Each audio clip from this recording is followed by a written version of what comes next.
Hello there, and welcome to my final vlog on my coaching process. In terms of my coaching philosophy, I believe the best approach is simple to complex and close to open.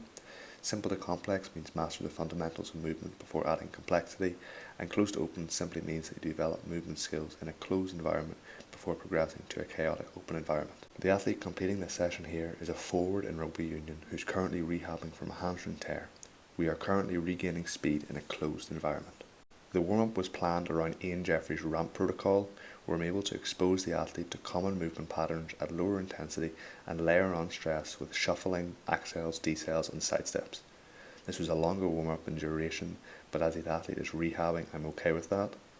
There will be an attacking change of direction focus for the most part, with movement across all different planes. And just a bit of neural prep to finish here. My smaller camera didn't record the audio as clear as I thought, so apologies for that, but here we're doing an 8-vector cut whereby I got the athlete to picture a compass circling them and to jab out at northeast, east, etc. The cues used were to jab hard.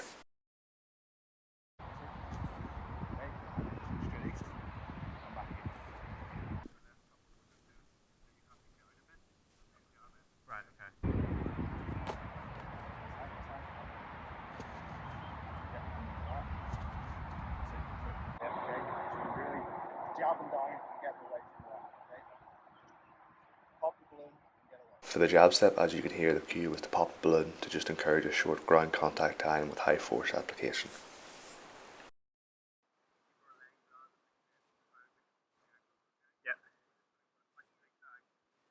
Anything ankle stiffness related, I use short cues emphasising applying force to the ground quickly. Same with layering stress in the warm-up. I layer upon drills, hoping that shapes produced during previous prep will be expressed during the session and transfer to the final rep ultimately.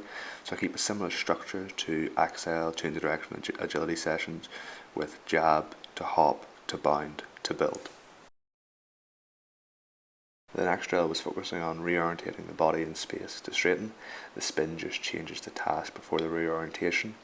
After explaining the task, I could see the player was thinking hard about it and probably thinking too much and didn't do the first rep properly. This time I just allowed him to explore the movement and didn't cue anything, and he got it. So implicit learning at its finest. After he understood what he needed to do, I was aware that he was focusing his attention on what way to spin to allow him to know where he was going to sidestep next.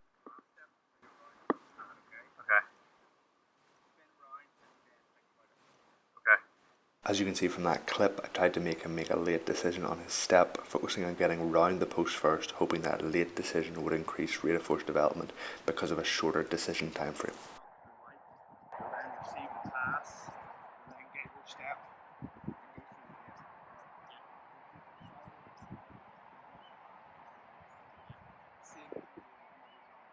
Generally, forwards in rugby will accel to sidestep or accel into contact more regularly.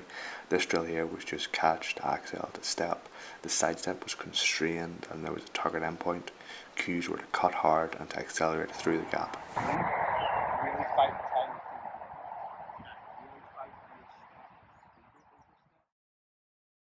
Really fight with your one powerful step.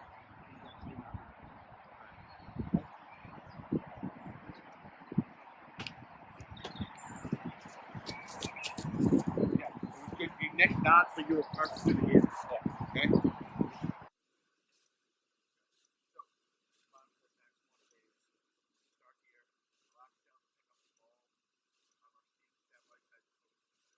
The last couple of drills were just accel to pick up to sidestep to straighten, just a different scenario forwards may be exposed to during a game.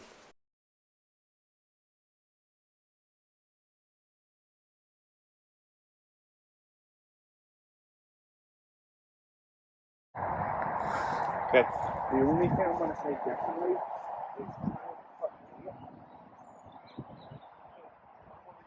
up, and yeah, you were stepping maybe before the blue around here, which then meant your step was putting you here, and you were having to re-straighten. Yeah. If we can get it,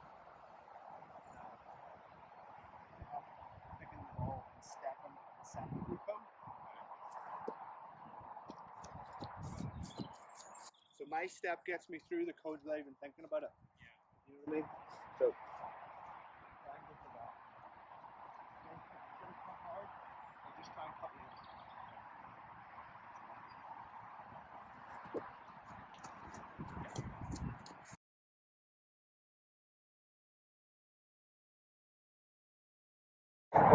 Straighten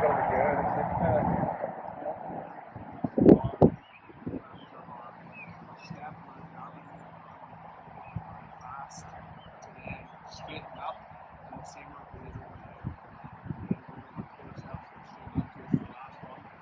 Move normal, we'll come up, pick up the ball, get our step and hit through the gap of the defence. And then our next thing here is going to be another step to straighten up. Okay? So it's where we'll get through that line of defence. Then try and straighten up so we can play.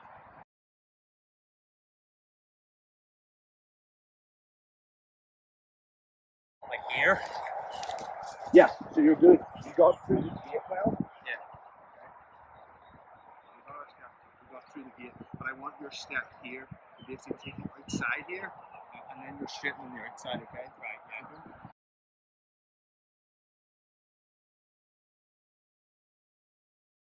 The second part of my vlog here will focus on a review of my coaching process, focusing on cueing, the situational context and the use of demonstrations. Borey and Knowles describes the coaching process as a series of stages coaches go through to aid the athlete in learning and improving particular skills. I try and keep my approach to cues and feedback simple. In terms of coaching cues, like most people probably, I often find it difficult not to overcoach, so I'm really trying to talk as little as possible. One way I find effective is only telling the athlete what I want to see, something I heard from Nick Winkelman. I also favour using concise external cues as I feel athletes are more understanding and receptive for them. So for the warm-up drills, cues such as pop the balloon, hammer down were used, and for the main drill I use short cues on applying force to the ground quickly, such as cut hard and cut late. As described earlier, with my layering approach to drills, I introduced a sidestep through gates before the addition of any speed, with acceleration introduced in a short to long approach.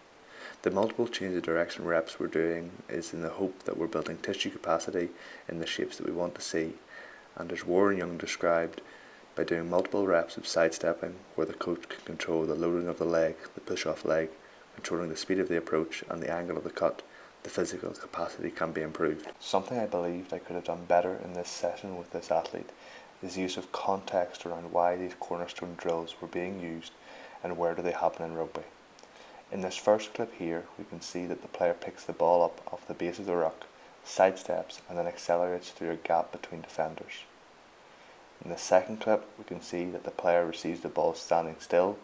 He then accelerates and sidesteps, which creates a gap inside between defenders, and he's able to exploit it. Going forward, I would also speculate that using video analysis with this athlete would also improve his buy-in to the training drills. And when I work with this athlete again, I plan to show the athlete some game footage to give him the game context to why we're performing these drills. Another event I believe I could have handled better was the number of demonstrations I gave. Now I would say upon reflection that my coaching style is influenced by usually delivering pitch sessions to larger groups or teams and therefore quite instructional by nature. So when I do give demonstrations, I do it at full speed so the athletes know exactly what the movement should look like, hopefully. As I've mentioned, I do believe the group size places constraints on demonstrations. As with larger groups, this probably favours explicit learning with full speed demonstrations and concise cues. So therefore, the size of the group can create different learning environments. During this training session, as it only included the single athlete, this could have been an environment where I probably should have included less demonstrations of the drills, allowing for more exploration and searching for movement solutions, so more of an implicit learning setting.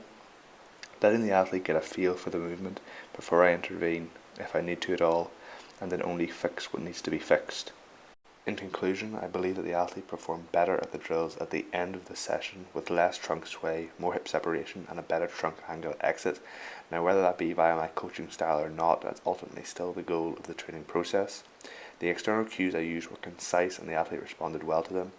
And as I've said, I do believe I should have provided less demonstrations of drills to alter the learning environment. Finally, I would like to believe that I still did create a positive learning environment that will transfer to on-field performance when this player gets back to playing. Thank you for listening.